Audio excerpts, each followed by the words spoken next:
बहुत समय के बाद सूखे के तीसरे वर्ष एलिय्याह को प्रभु की वाणी ये कहते हुए सुनाई पड़ी, अहाब से मिलने जाओ, मैं पृथ्वी पर फिर वर्षा करूंगा। एलिय्याह अहाब के यहाँ गया।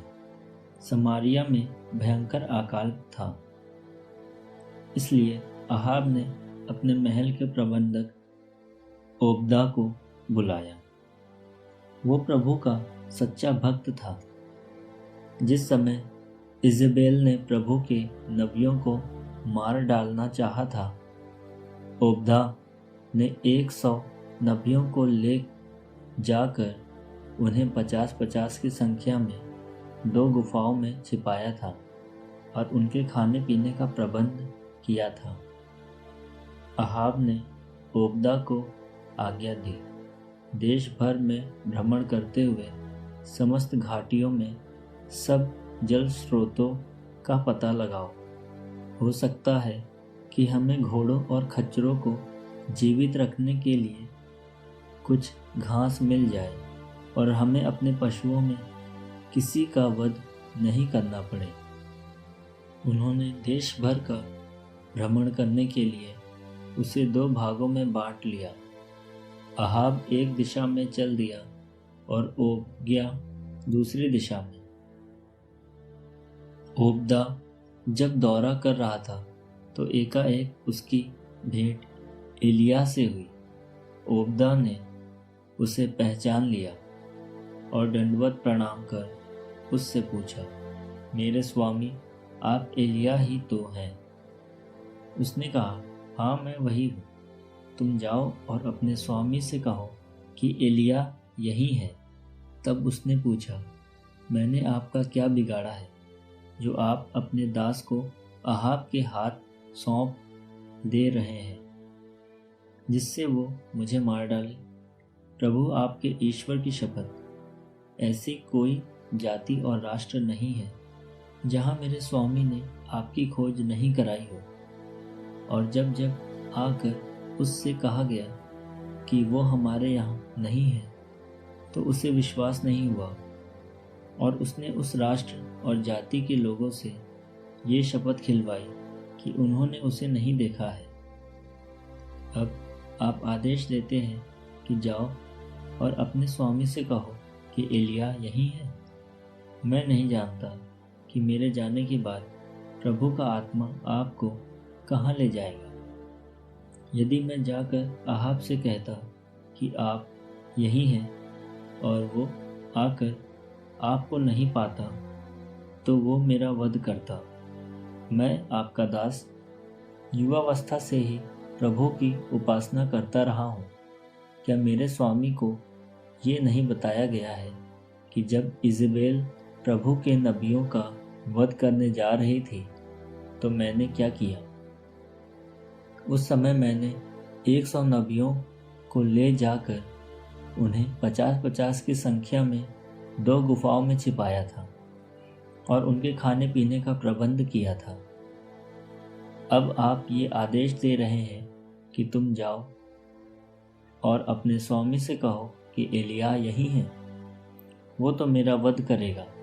लेकिन एलिय्याह ने कहा, विश्वमंडल के उस प्रभु की शपथ जिसका मैं सेवक हूँ, आज मैं अपने को उसके सामने प्रस्तुत कर दूंगा।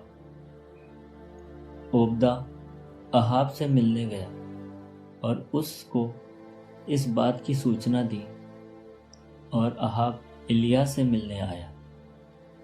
एलिय्याह को देखते ही अहाब ने उससे कहा, क्या तुम वही हो जो इज़राइल को विपत्ति का शिकार बनाते हो? उसने उत्तर दिया, इज़राइल को विपत्ति का शिकार बनाने वाला मैं नहीं, बल्कि आप और आपके कुटुंब हैं, क्योंकि आप प्रभु की आज्ञाओं को भंग कर बाल देवों के अनुगामी बन गए हैं। अब सब इज़राइलियों को बुलवाकर उन्हें करमेल पर्वत पर मेरे सामने एकत्रित कीजिए और बाल देवों के उन 450 पुजारियों और 400 अशेरा के पुजारियों को भी, जिनके खाने पीने का प्रबंध इजेबेल कर रही है। अहाब ने सब इज़राइलियों को बुला भेजा और नबियों को करमेल पर्वत पर एकत्र किया। तब एलिय्याह ने जनता के सामने आकर कहा, तुम लोग कब तक आगा पीछा करते रहोगे? यदि प्रभु ही ईश्वर है तो उसी के अनुयायी बनो, और यदि बाल ईश्वर है तो उसी के अनुयायी बनो। किंतु लोगों ने उसे कोई उत्तर नहीं दिया। तब एलिय्याह ने जनता से कहा, मैं प्रभु का अकेला नबी रह गया हूँ। बाल के नबियों की संख्या 450 है। हमें 2 साँड़ दो। वे उन दोनों में से एक को अपने लिए चुन ले, उसके टुकड़े टुकड़े करे और लकड़ी पर रख दे, किंतु वे उसमें आग नहीं लगाए। मैं दूसरा साँड़ तैयार कर उसे लकड़ी पर रखूँगा और उसमें आग नहीं लगाऊँगा। तुम अपने देवता का नाम लेकर प्रार्थना करो और मैं प्रभु का नाम लेकर प्रार्थना करूँगा। जो देवता आग भेजकर उत्तर देगा वही ईश्वर है। सारी जनता ने ये कहते हुए उत्तर दिया, हमें स्वीकार है। तब एलिय्याह ने बाल के नबियों से कहा, तुम्हारी संख्या अधिक है, इसलिए तुम अपने लिए 1 साँड़ चुन लो और उसे तैयार करो। अपने देवता का नाम लेकर प्रार्थना करो, किंतु आग नहीं लगाओ। उन्होंने अपने को दिया हुआ साँड़ लेकर तैयार किया।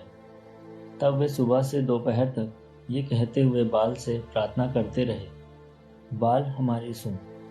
किंतु कोई वाणी नहीं सुनाई पड़ी, कोई उत्तर नहीं मिला। यद्यपि वे अपनी बनाई हुई वेदी के चारों ओर घुटने झुकाते हुए नाचते रहे।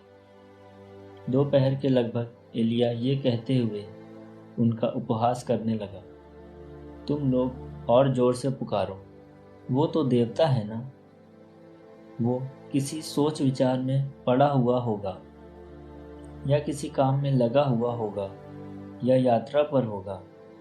हो सकता है वो सोया हुआ हो तो उसे जगाना पड़े।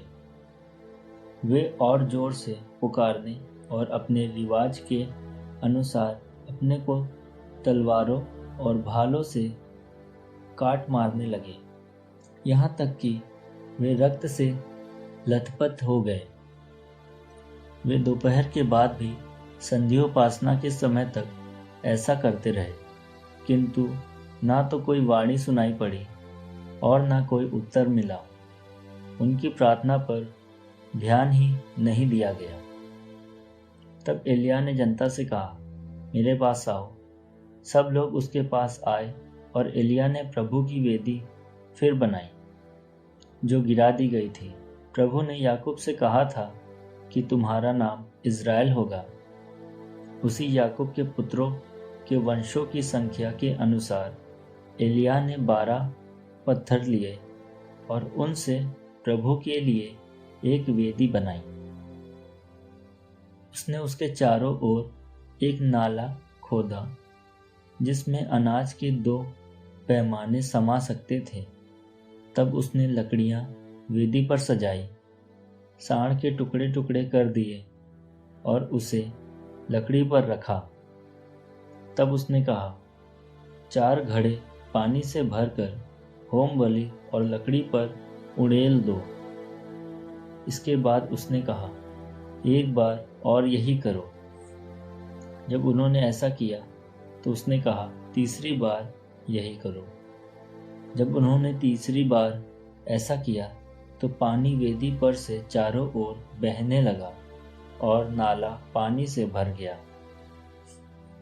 संध्योपासना के समय नबी एलिय्याह ने आगे बढ़कर कहा, इब्राहिम, इसहाक और इज़राइल के ईश्वर, आज ये दिखाने की कृपा कर कि तू इज़राइल का ईश्वर है और ये कि मैं तेरे सेवक ने ये सब तेरे आदेश के अनुसार किया है।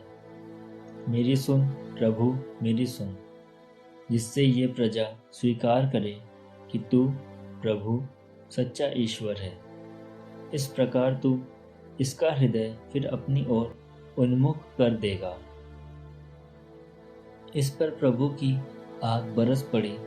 उसने होम बलि, लकड़ी, पत्थर और मिट्टी सब कुछ भस्म कर दिया और नाले का पानी भी सूख गया। लोग ये देखकर मुंह के बल गिर पड़े और बोल उठे, प्रभु ही ईश्वर है, प्रभु ही ईश्वर है। एलिय्याह ने उनसे कहा, बाल के पुजारियों को पकड़ो। उनमें से एक भी ना भागने पाए। वे पकड़ लिए गए। एलिय्याह के कहने पर लोग उन्हें किशोन नाले तक घसीट कर ले गए और उन्होंने वहां उनका वध किया। एलिय्याह ने अहाब से कहा, आप खाने पीने जाइए, क्योंकि भारी वर्षा की आवाज़ आ रही है। अहाब खाने पीने गया और एलिय्याह करमेल पर्वत की चोटी पर चढ़ा। वहां वो भूमि पर झुक गया और घुटनों के बीच सिर गड़ाए बैठा रहा। उसने अपने नौकर से कहा, जाकर समुद्र की ओर देखो। उसने जाकर देखा और कहा, कुछ भी नहीं दिखाई पड़ रहा है। एलिय्याह ने उसे 7 बार देखने भेजा। 7वीं बार नौकर ने कहा, मनुष्य की हथेली के बराबर एक छोटा सा बादल समुद्र पर से उठ रहा है। एलिय्याह ने कहा, अहाब के पास जाकर कहो कि वो रथ तैयार कर चला जाए, नहीं तो वर्षा उसे रोक रखेगी। इस बीच आकाश बादलों से काला हो गया, आंधी चलने लगी और भारी वर्षा हुई। अहाब रथ पर चढ़कर यिज्रेल चला गया। प्रभु की प्रेरणा से एलिय्याह कमर कसकर यिज्रेल तक अहाब के आगे आगे दौड़ता रहा।